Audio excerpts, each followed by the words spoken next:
Hello dear students. Students, आज हम thermal physics में हीट ट्रांसफर की बात करेंगे कि हीट का ट्रांसफर कैसे पॉसिबल है, कौन कौन से मेथड से।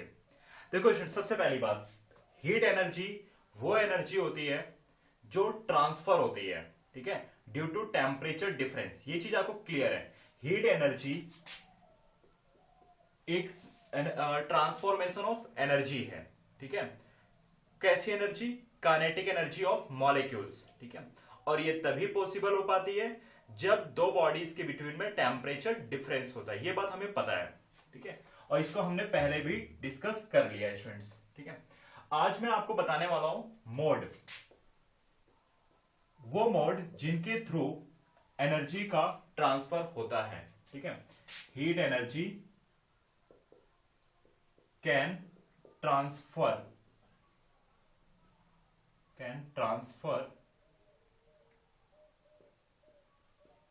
by following मोड या मेथड, ठीक है। देखिए स्टूडेंट, सबसे पहले इसमें बात आती है कंडक्शन की। एक एक करके मैं आपको एक्सप्लेन करूंगा। कंडक्शन, दूसरा है कॉन्वेक्शन, ठीक है, और थर्ड वन है रेडिएशन, ठीक है। बहुत ही डीप में जाके हमें इनकी स्टडी करनी है students. Conduction, convection and radiation, ठीक है स्टूडेंट्स। देखो स्टूडेंट्स, कंडक्शन में क्या होता है, सबसे पहले तो मैं आपको यह बता दूं कि कंडक्शन मेथड में जो हीट का ट्रांसफर होता है या heat transfer by conduction method, वो जनरली सॉलिड में होता है, इन सॉलिड, ठीक है। Convection method in liquid and gas, ठीक है। और जो रेडिएशन होता है, रेडिएशन मेथड, जहां पर थर्मल रेडिएशंस पास होते हैं, है ना। लाइक आप कह सकते हो कि यहां पे मान लीजिए कि सन है और यहां पे आपका प्लेनेट अर्थ है, ठीक है, ई फॉर अर्थ, ठीक है। और यहां से इस तरीके की कोई वेव आती है जिसे हम इलेक्ट्रोमैग्नेटिक वेव भी कहते हैं, और थर्मल रेडिएशंस आते हैं, ठीक है। सन के पास से जो वेव अर्थ तक पहुंचते हैं और उनकी वजह से जो हीट आती है उसे कहते हैं रेडिएशन या थर्मल रेडिएशंस, ठीक है। तो इन शॉर्ट, रेडिएशन मेथड में no medium is required, no medium is required to transfer heat energy, ठीक है स्टूडेंट्स। और इन शॉर्ट में आपको बता दूं कि जो थर्मल रेडिएशंस होते हैं, है ना, उन्हें हम इंफ्रारेड वेव कहते हैं, और इंफ्रारेड वेव ही ईएम वेव होती है, इलेक्ट्रोमैग्नेटिक वेव का एक टाइप है ना। तो वो सब हम देखेंगे। Thermal radiation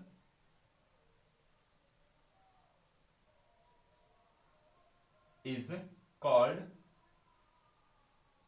thermal radiation is called infrared wave, infrared wave, ठीक है। चलिए, ये तो बात हो गई रेडिएशन मेथड की। कंडक्शन क्या होता है? देखो कंडक्शन मेथड में और कॉन्वेक्शन में मैं थोड़ा सा रिलेशन एक्सप्लेन कर दूं और उसके बाद मैं आगे बढ़ता हूं। कंडक्शन मेथड में स्टूडेंट्स क्या होता है, जैसे मान लीजिए यहां पे, जस्ट मिनट मैं इसको क्लीन कर देता हूं, उसके बाद हम स्टार्ट करेंगे। सबसे पहले थर्मल कंडक्शन, फिर कॉन्वेक्शन, और उसके बाद हम रेडिएशन की बात कर लेंगे, ठीक है। देखो स्टूडेंट्स, थर्मल कंडक्शन लिखेंगे हम,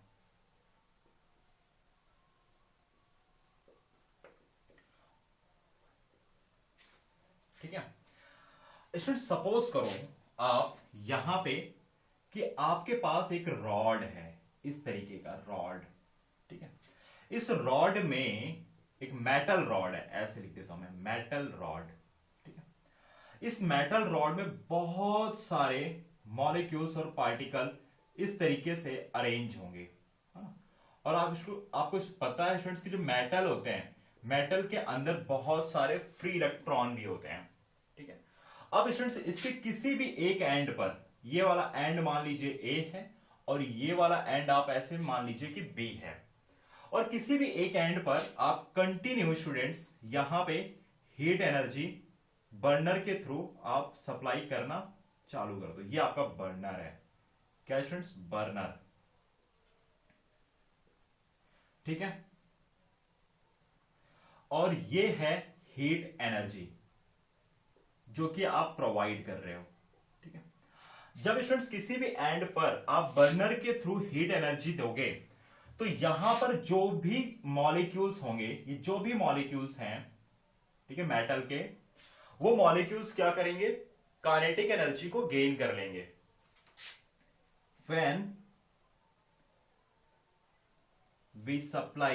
when we heat supplied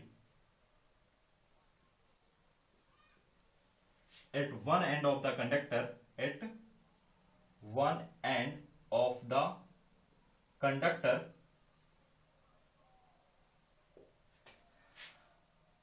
the molecules present at this end gain kinetic energy, अब स्टूडेंट्स क्या होगा, हीट एनर्जी क्या होती है, मैंने आपको पहले भी बताया हुआ है कि heat energy equal to sum of kinetic energy of molecules which is transfer. जब मैं आपको हीट एनर्जी की डेफिनेशन एक्सप्लेन कर रहा था स्टूडेंट्स, वहां पर मैंने एक्सप्लेन कर दिया था कि heat energy sum of kinetic energy होती है मॉलिक्यूल्स की, जिसे आप ट्रांसफर कर सकते हैं ना, जिसे आप ट्रांसफर करते हैं। अब स्टूडेंट्स यहां से जब आप हीट एनर्जी दे रहे हो तो यहां पर जो भी मॉलिक्यूल्स हैं उस काइनेटिक एनर्जी को गेन कर लेंगे। काइनेटिक एनर्जी को गेन करने के बाद यहां के मॉलिक्यूल्स क्या करेंगे, अब वो ज्यादा स्पीड में दौड़ेंगे, भागेंगे, और ये वाले जो मॉलिक्यूल्स इस तरफ चल पड़ेंगे मैक्सिमम काइनेटिक एनर्जी को लेकर, तो यहां पर जो दूसरे मॉलिक्यूल्स हैं उनके साथ क्या होगा स्टूडेंट्स, कॉलिजन हो जाएंगे। अब स्टूडेंट्स आपको पता है कि जो रॉड है एक सॉलिड है, सॉलिड में जो भी एटॉम्स होते हैं वो टाइटली पैक होते हैं, दैट मीन्स कि वो फ्रीली मूव नहीं कर सकते, यानी दैट मीन्स कि वहां पर कुछ इस तरीके से होगा कि जो मॉलिक्यूल्स हैं वो ऐसे प्रेजेंट होंगे, कुछ इस तरीके से ऐसे प्रेजेंट होंगे।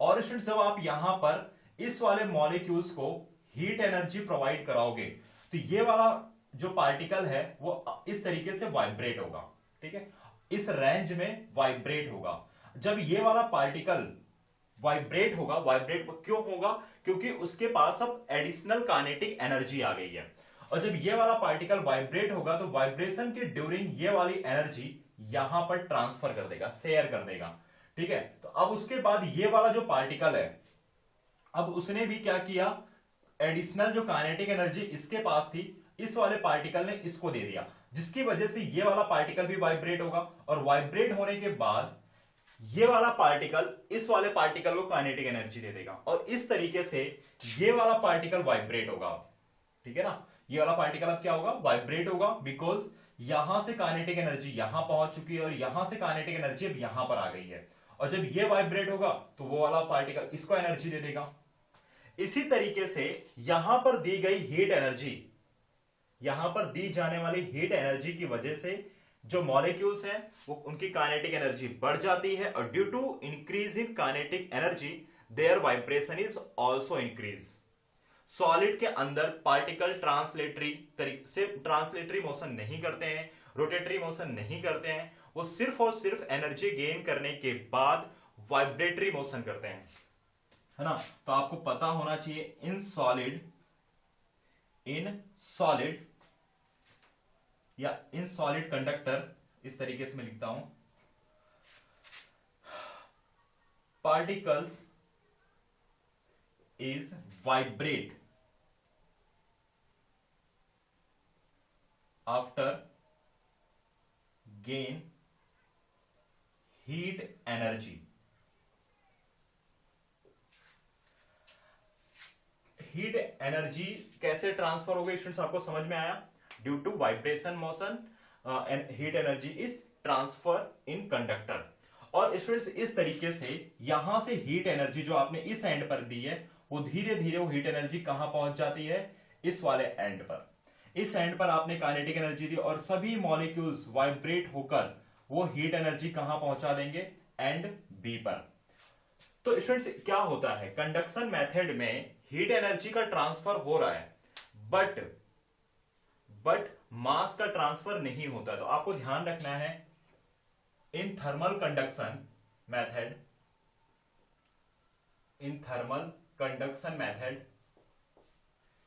Heat energy is transfer, heat energy is transferred but mass of molecules, या आप इस तरीके से लिख सकते हैं but particle is not transferred,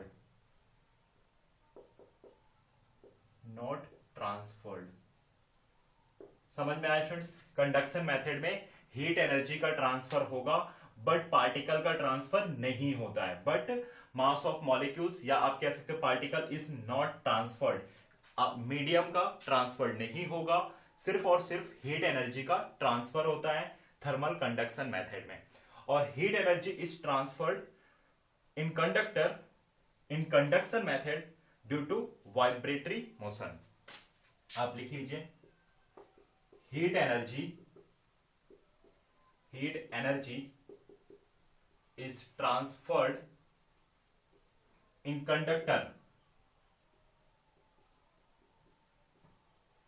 heat energy is transferred in conductor in thermal conduction method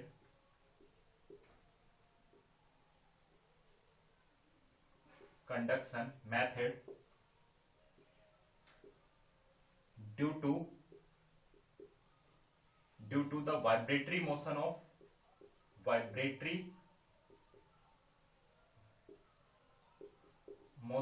of molecules।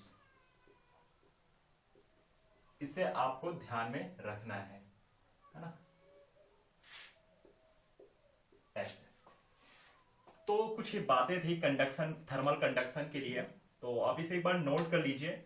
बहुत ज्यादा कुछ डीप में नहीं है, बस आपको समझ में आ गया होगा कि पार्टिकल्स के वाइब्रेशंस इंक्रीज होते हैं जिनकी वजह से हीट एनर्जी का ट्रांसफर होता है, मैटर का ट्रांसफर नहीं होता है। अगर स्टूडेंट्स मैं बात करूं मतलब चलिए सबसे पहले तो हम बात कर लेते हैं थर्मल कंडक्टिविटी की। उससे पहले आप इसे एक बार नोट कर लीजिए स्टूडेंट्स, उसके बाद हम बात करते हैं थर्मल कंडक्टिविटी की, ठीक है।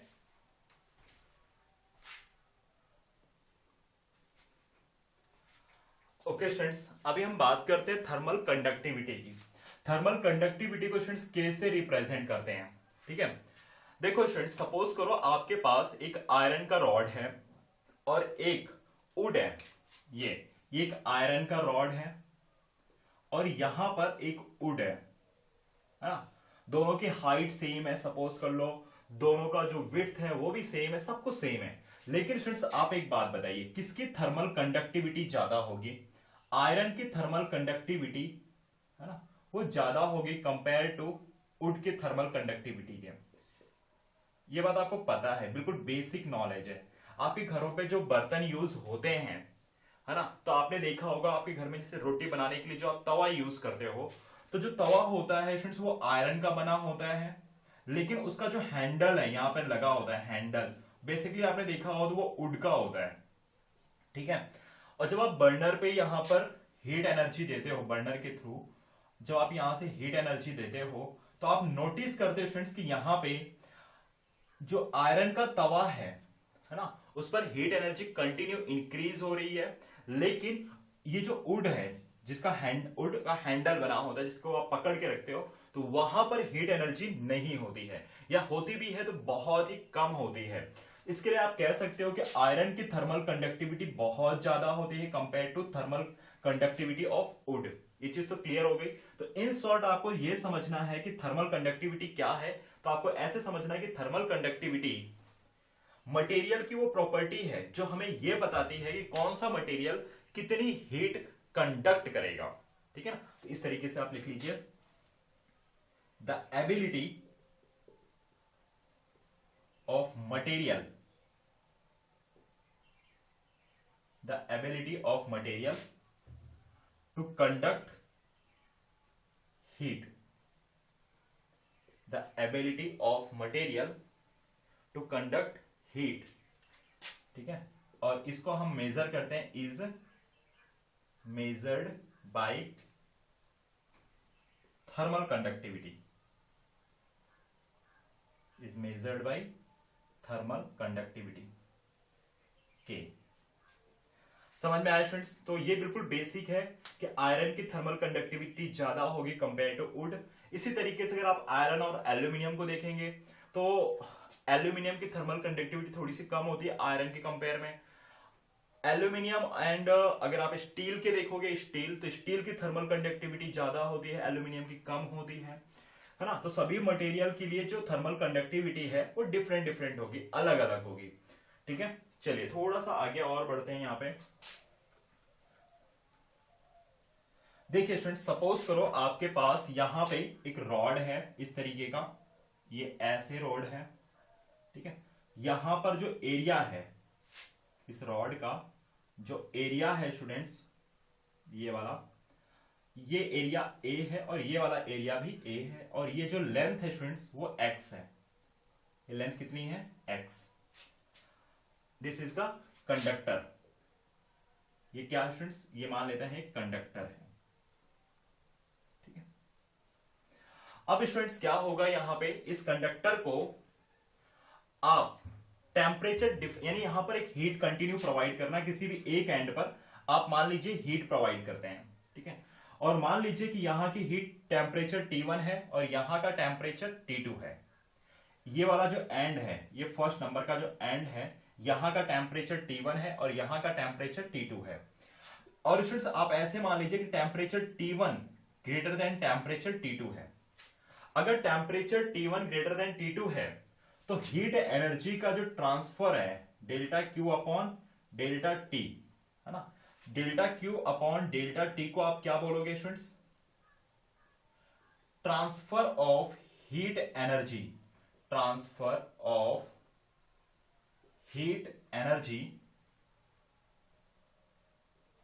पर यूनिट टाइम। समझ में आया students? Delta Q upon delta T को आप क्या कहेंगे? Transfer of heat energy per unit time. देखो स्टूडेंट्स, सिंपल सी बात है कि हीट एनर्जी का ट्रांसफर तभी पॉसिबल होता है जब टेम्परेचर डिफरेंस होता है, और मैंने आपको ऑलरेडी यहां पर बता दिया है कि T1 ग्रेटर देन T2 है। ये जो कैपिटल T है ये है टेम्परेचर, है ना। तो अगर ये टेम्परेचर ज्यादा है, ये टेम्परेचर कम है, इसका मतलब है कि हीट एनर्जी इस डायरेक्शन में फ्लो करेगी, जिसको हम कहेंगे delta Q upon delta T। अगर सपोज कर लो कि जो हीट एनर्जी है वो कांस्टेंट रेट से ट्रांसफर हो रही है। कैसे ट्रांसफर हो रही है? मान लीजिए कांस्टेंट रेट से। ठीक है, ऐसा आपको एज्यूम कर लेना है। देखिए students, delta Q upon delta T, जिसको हम कह सकते हैं heat current, heat current, heat current equal to क्या होगा students? Heat current equal to होता है delta Q upon delta T, जिसे हम कहेंगे transfer of heat energy per unit time, transfer of heat energy per unit time. तो this is the formula of heat current, और इसे भी आप ना स्टूडेंट्स I से रिप्रेजेंट कर दो। I, हीट करंट को हम I से रिप्रेजेंट करेंगे। ठीक है, हीट करंट मतलब हीट का फ्लो या हीट एनर्जी का फ्लो। ठीक है, देखो स्टूडेंट्स, हीट करंट का एक और फॉर्मूला बनता है, heat current equal to temperature difference, temperature difference divided by thermal resistance. ठीक है, थर्मल रेजिस्टेंस ये भी एक फॉर्मूला बनता है थर्मल रेजिस्टेंस। हीट करंट का एक फॉर्मूला है, heat current equal to temperature difference divided by thermal resistance. ठीक है, देखो स्टूडेंट्स, जो थर्मल रेजिस्टेंस है, थर्मल रेजिस्टेंस जिसको हम R से रिप्रेजेंट करेंगे, उसका फॉर्मूला होता है X upon K into A। X है लेंथ ऑफ कंडक्टर, A है एरिया ऑफ कंडक्टर और K है थर्मल कंडक्टिविटी। मैं एक बार लिख देता हूं, X क्या है, लेंथ ऑफ कंडक्टर, है ना, लेंथ ऑफ कंडक्टर, A है एरिया ऑफ कंडक्टर, ठीक है, और स्टूडेंट्स K है यहां पे, K है थर्मल कंडक्टिविटी, कंडक्टिविटी। देखो स्टूडेंट्स, तो हीट करंट का फॉर्मूला क्या बन जाएगा, heat current I equal to delta Q upon delta T equal to temperature difference, यानी आप लिख सकते हैं डेल्टा T, ठीक है, अपॉन थर्मल रेजिस्टेंस यानी X बाई के ए। तो यहां पर आएगा X और स्टूडेंट्स यहां पर K ऊपर चला जाएगा और है ना डेल्टा T के साथ मल्टीप्लाई में आ जाएगा। तो students in short heat current heat energy divided by per unit time equal to K A delta T divided by X, ये फॉर्मूला बन जाएगा हीट करंट का। और यहां पर स्टूडेंट्स ये है K थर्मल कंडक्टिविटी, और थर्मल कंडक्टिविटी की डेफिनेशन स्टूडेंट्स मैंने आपको ऑलरेडी लिखा दी है। थर्मल कंडक्टिविटी की डेफिनेशन है द एबिलिटी ऑफ मटेरियल, ठीक है, to conduct heat, the ability of material to conduct heat is measured by thermal conductivity K। और स्टूडेंट्स टेम्परेचर डिफरेंस की वजह से हीट एनर्जी यहां पर ट्रांसफर होती है पर यूनिट टाइम, है ना, heat energy per unit time को हम हीट करंट कहेंगे। हीट करंट का फॉर्मूला मैंने आप लिख दिया है, आप देख लीजिए, इसको अच्छे से नोट कर लीजिए, और एक बार आप इसे अच्छे से नोट करिए, फिर आगे हम कंटिन्यू करते हैं, ठीक है।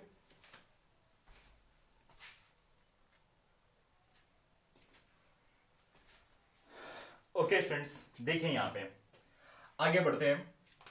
स्टूडेंट्स एक चीज तो क्लियर हो गई कि हीट एनर्जी का ट्रांसफर जो होता है वो ड्यू टू टेम्परेचर डिफरेंस होता है।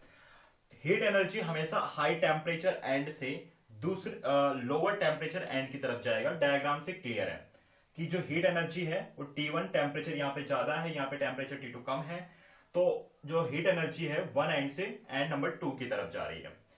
स्टूडेंट्स जो K है, K जिसको हम थर्मल कंडक्टिविटी कहेंगे, तो आपसे पूछा जाए कि what is the SI unit of thermal conductivity K, है ना, तो कैसे फाइंड आउट करेंगे, देखिए स्टूडेंट्स K इक्वल टू हो जाएगा delta Q upon delta T, जो कि ये टाइम है, multiply X by A delta T, इस तरीके से।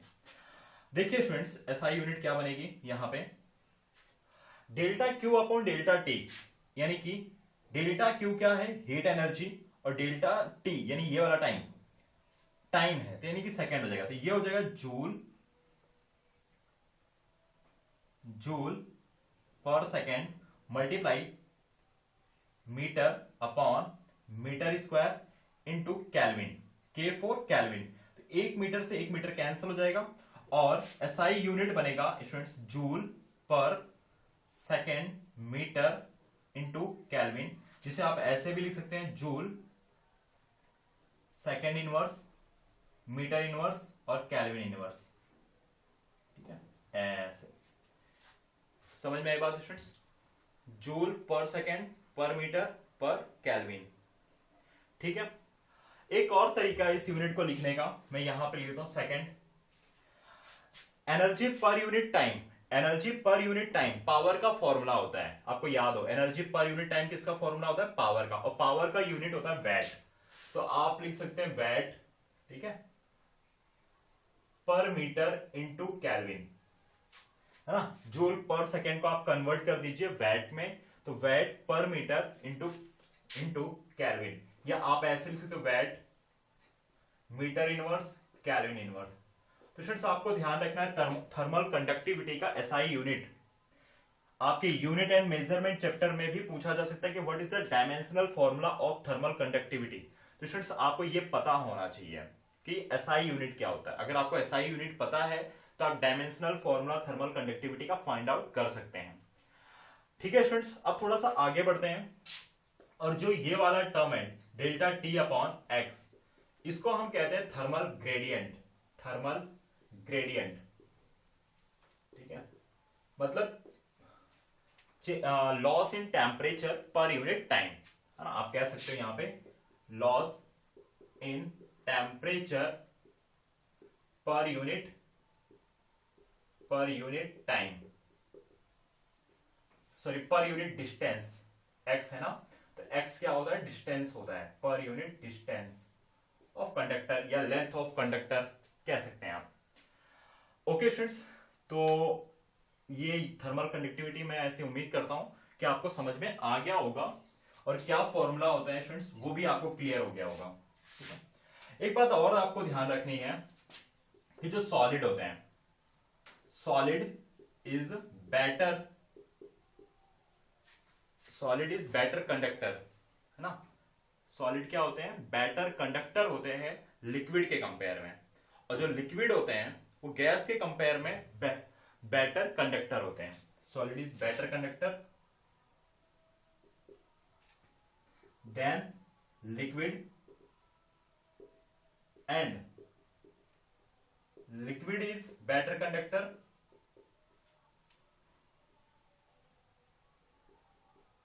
Then gas.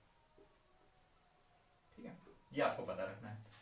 और अगर मैं बात करूं मतलब सॉलिड में, तो मेटल जो होते हैं, metal is better conductor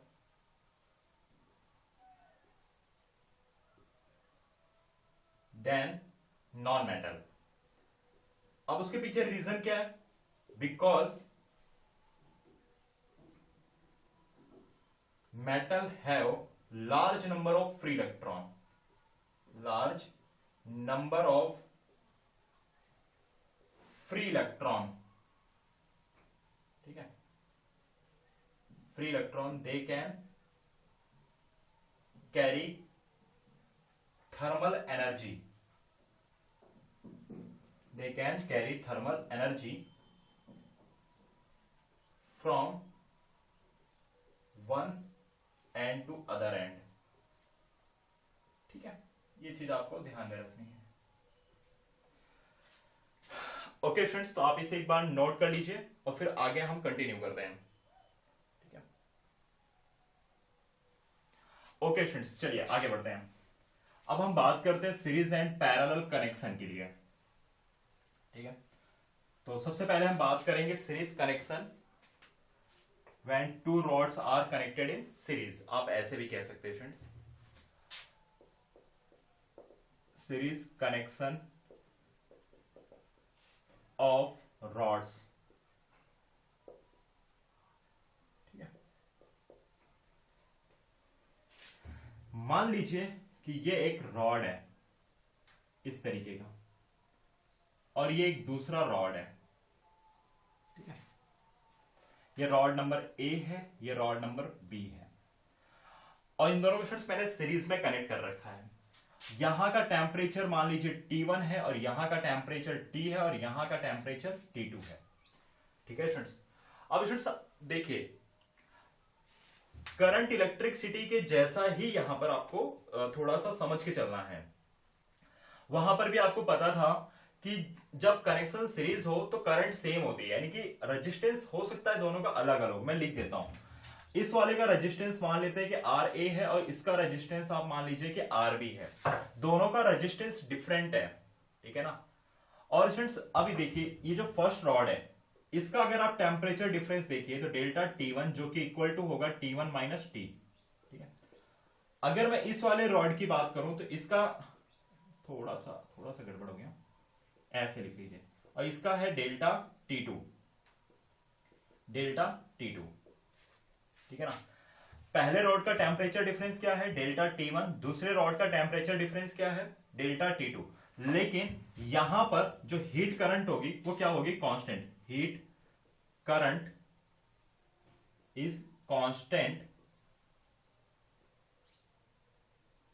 in series connection, in series connection, but delta T जो कि क्या है, temperature difference is different for different rod, या इस तरीके से लिख लीजिए, हाँ ठीक है, is different for different rod. Okay students, heat current constant है, यानी कि I equal to delta Q upon delta T। ये टाइम है, heat energy per unit time, ठीक है स्टूडेंट्स।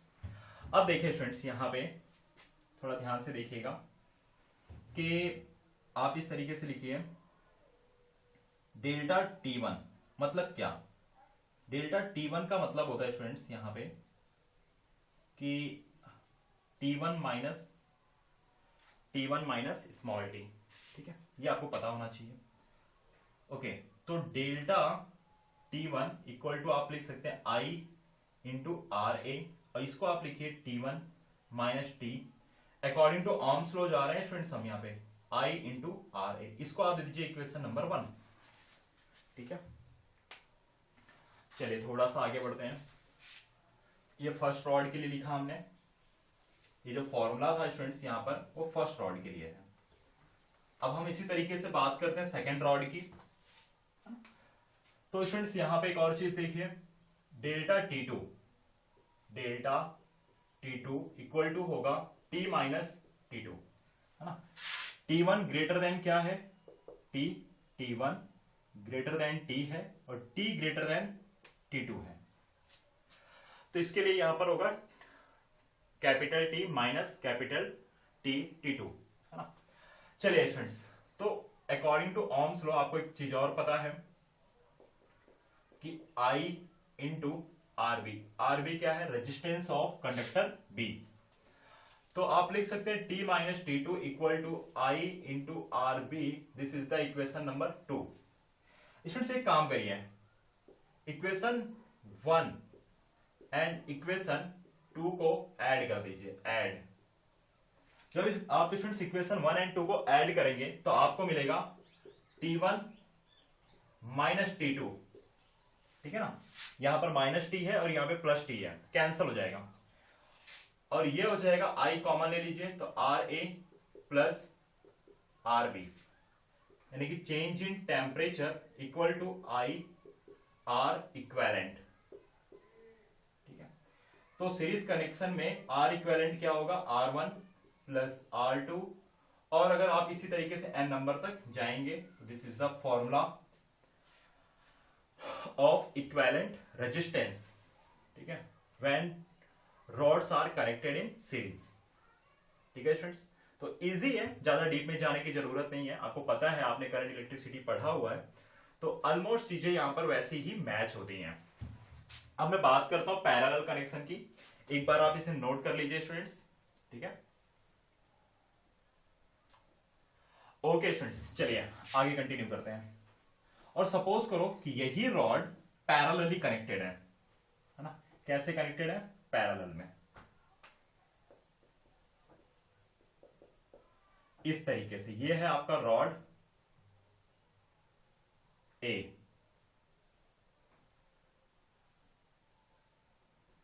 और ये वाला रॉड है स्टूडेंट्स B, ठीक है, rod A, this is the rod B। अब स्टूडेंट्स यहां का टेम्परेचर T1 है और यहां का टेम्परेचर T2 है, ठीक है। दैट मीन्स कि आपको पता है students, in parallel connection delta T, यहां लिखता हूं, temperature difference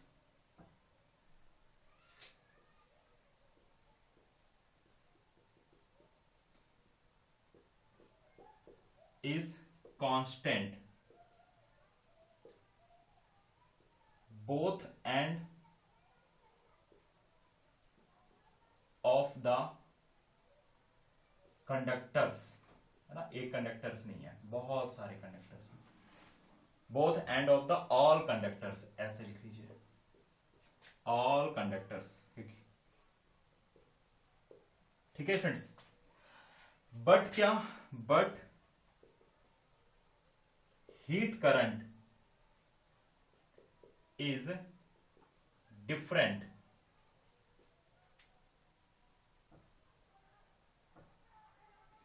for different rod, अलग अलग रॉड के लिए अलग अलग हीट करंट होगी, ठीक है। इसका रेजिस्टेंस आप मान लीजिए आर ए है, इसका रेजिस्टेंस आप मान लीजिए कि आर बी है। चलिए फ्रेंड्स थोड़ा सा आगे बढ़ते हैं।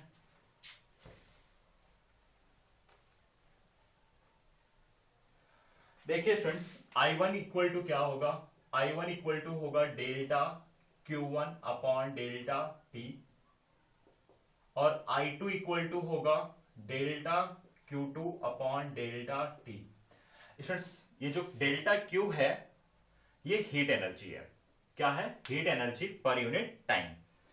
चलिए तो ध्यान से देखिएगा, यहां पे जो टोटल करंट होगी, टोटल करंट वो हो जाती है I equal to I1 plus I2, ठीक है फ्रेंड्स।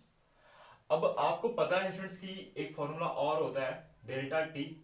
डेल्टा टी क्या है फ्रेंड्स, टेम्परेचर डिफरेंस। यहां पे मैं फिर से लिख दूं delta T equal to T1 minus T2 होगा इस केस में, है ना, और T1 ग्रेटर देन T2 है, upon thermal resistance, upon thermal resistance RA, और यह होगा delta T upon RB।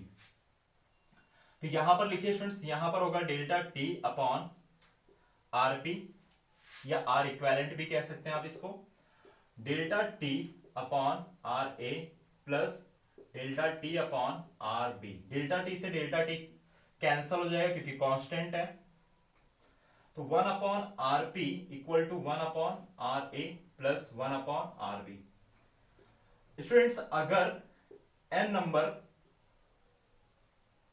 of rod are connected in parallel, ऐसा समझो, अगर n number of rod are connected in parallel तो वहां पर क्या फॉर्मूला बनेगा, 1 upon RP equal to 1 upon R1, 1 upon R2, 1 upon R3, और इस तरीके से आपको लिखना है 1 अपॉन Rn, ठीक है ना।